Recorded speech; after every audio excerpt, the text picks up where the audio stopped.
The chain rule. Before I can teach you the chain rule, we're going to review composite functions, and we're actually going to decompose. That may not be an official math term, but we're going to decompose the another example. But first, let's build a composite. So if you look on the screen here, you see we've got two functions, right? So I've got this f function, and I've got a t function, okay? I've got two functions. And what I'm going to create is a third function. I'm going to create this h function here. And what I'm going to do is replace every one of the t's. Now, they happen to have the same letter. Of course, they don't have to, right? So these t's. I'm going to replace every one of those t's with this, right? Because that's what t is equal to in this, right? So this t is equal to, so all these greens are the same. F of t equals t squared plus 1. But t is a function, and t is the function sine of x. So I'm going to create a new function. I'm going to call it h. I'm going to call it h. And this function h is going to be a composite of these two functions, right? So notice, by the way, h is a function of x, because f isn't. We're going to replace f's t's. We're going to replace these t's with this expression, which has an x in it. So our new function is going to be a function of x. Even though f was not a function of x, it had just t's in it. All right? So how do we do it, right? You know this already from Algebra 2.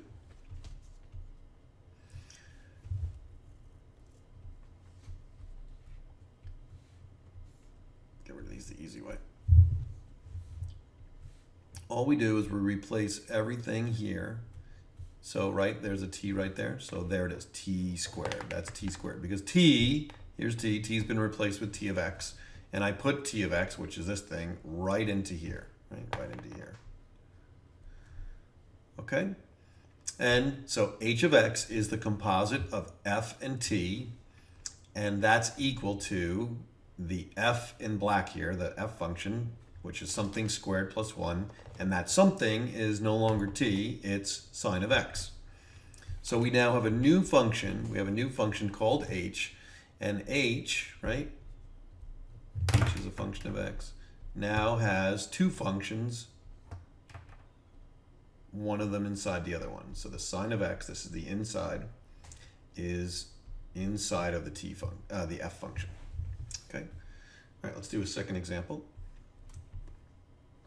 And this time we're going to do the opposite. I'm going to give you h of x, and I want you to break it into two functions. And that's really important when we're doing the chain rule. Okay? And I'm going to ask you to break it into f and g. Okay? And we're going to make f the outer function and g the inner function. So now this is really important and not often talked about enough. G of x, right, is some function with an x in it, but f, I don't know what that function is. And I don't know what I do know what the function is, I should say, but I don't know what the variable was, see? So there's going to be a variable in here. That could be t, it could be w, it could be anything. It doesn't really matter what it is, because when g replaces it, we'll lose that variable. So when you're decomposing, right,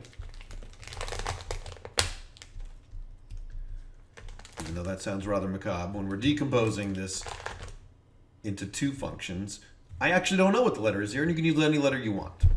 All right, so see if you can figure that out. See if you can figure out what the outer function f would be. Write it in here, and you can use any letter you want. In fact, we'll just pick t.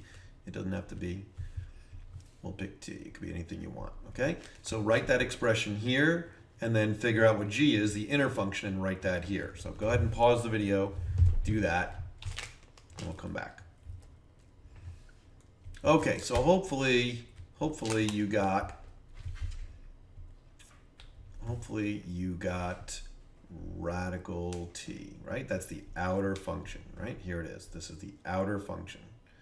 And something was put inside of it, right? Something was put inside it, which is kind of obvious. It's obviously this, right? It's obviously x squared plus 6. I'm sorry, minus 6. X squared minus 6, okay? So we've broken h into two functions, f of t and g of x. This t could have been anything. It could have been h, well, not h, but It could have been f of z or f of u, whatever you want to put in there. It doesn't matter because it gets replaced. And we don't know. So we only saw the final result. We're playing a little Jeopardy here. We only saw the final result, and we know that that's a function of x. So we know this is x, but we don't know anything about what f was as far as what variable was dependent upon. That's really important. Okay, let's go to our second screen, and let's take a look at a real-life example here and try to explain what the chain rule is. So what I have here is students. I have three students. I have Fran, Tom, and Xavier. And I picked Xavier so that I could get x, because this obviously is related to calculus. Otherwise, I wouldn't pick that. And what we know about Fran and Tom is that Fran can take a test.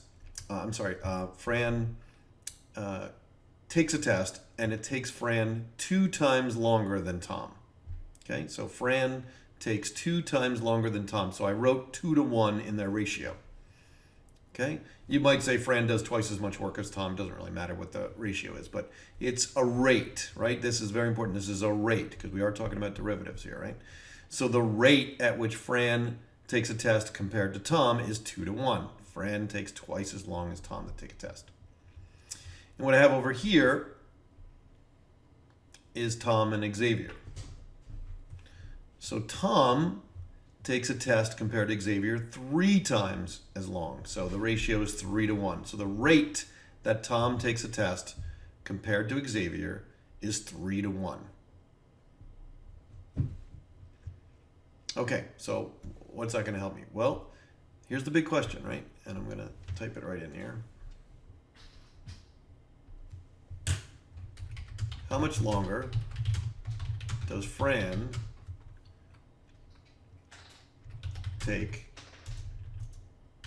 to finish the test compared to Xavier? I think everybody in the room knows this. I think this is what? If it's twice as long, but Tom is 3 times as long, what is Fran, right? What is Fran compared to Xavier? How long would that be? And if you guessed 6, you're a genius, right? So it's 6 to 1. Well, you actually just did the chain rule. That's exactly what the chain rule is.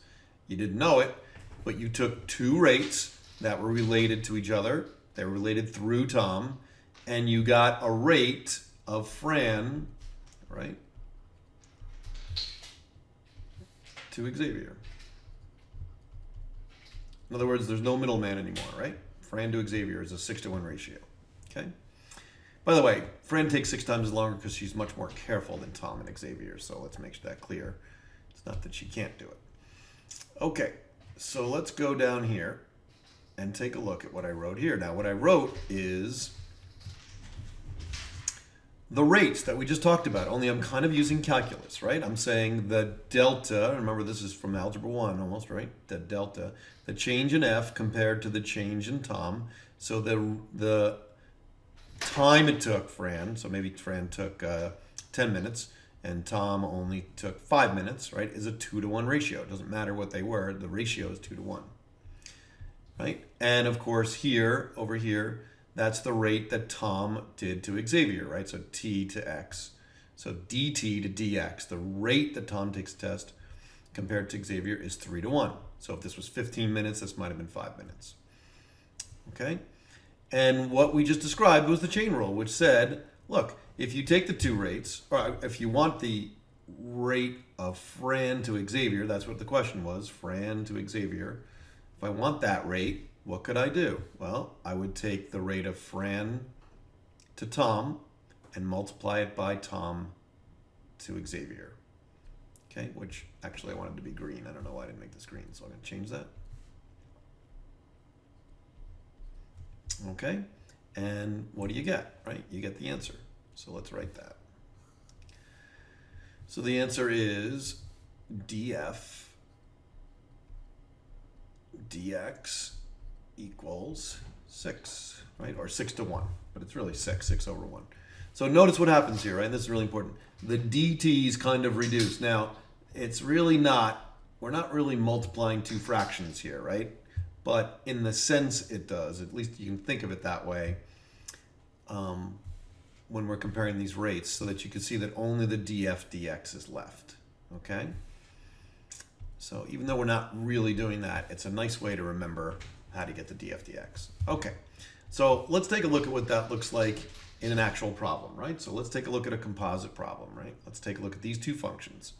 So this is f. F is a function of t, you can see that right there. And t is a function of x. Okay, now again, I want to stress this. This doesn't have, right, this doesn't have to be t. This could be anything we want. Because when we go to make a composite function, we could replace this variable and it doesn't matter what it is. I picked t to kind of, so you can see that t is going to go inside there to create a composite function, but it didn't have to be t.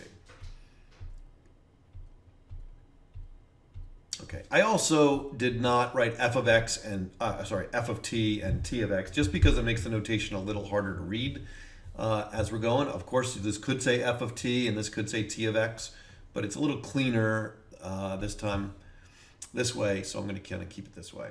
All right, so let's create a composite function. All right, let's get rid of this.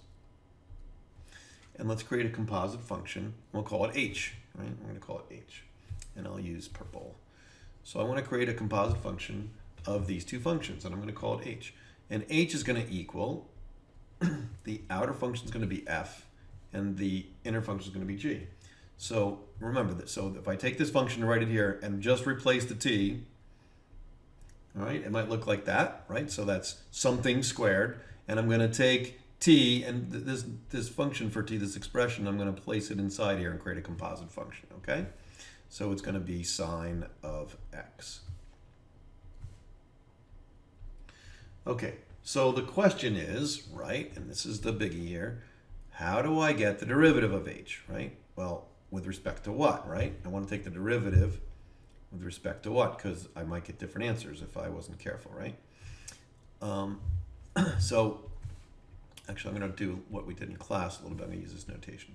Take the derivative with respect to x. That's what we're interested in. Okay, of h, right? I want to take the derivative with respect to x of h. Okay, the derivative of h with respect to x is going to give me a certain result.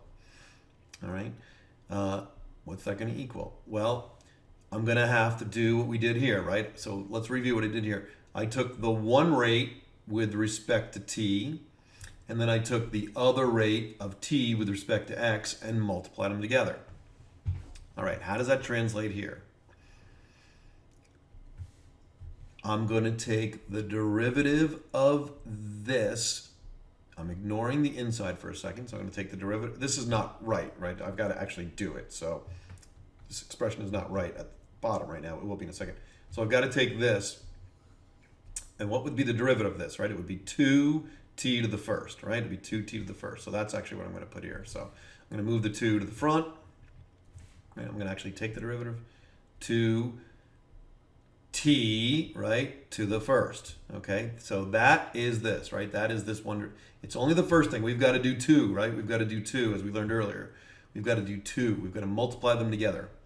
So I only did the first one here. So it's 2, whatever the variable is, to the first. That's how you take the derivative of this thing right here, okay?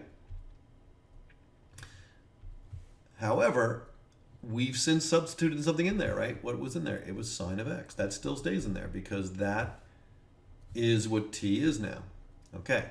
So I've done df dt. I took the derivative of f with respect to t. There it is, 2, whatever's inside of t, or whatever t's been replaced with, to the first.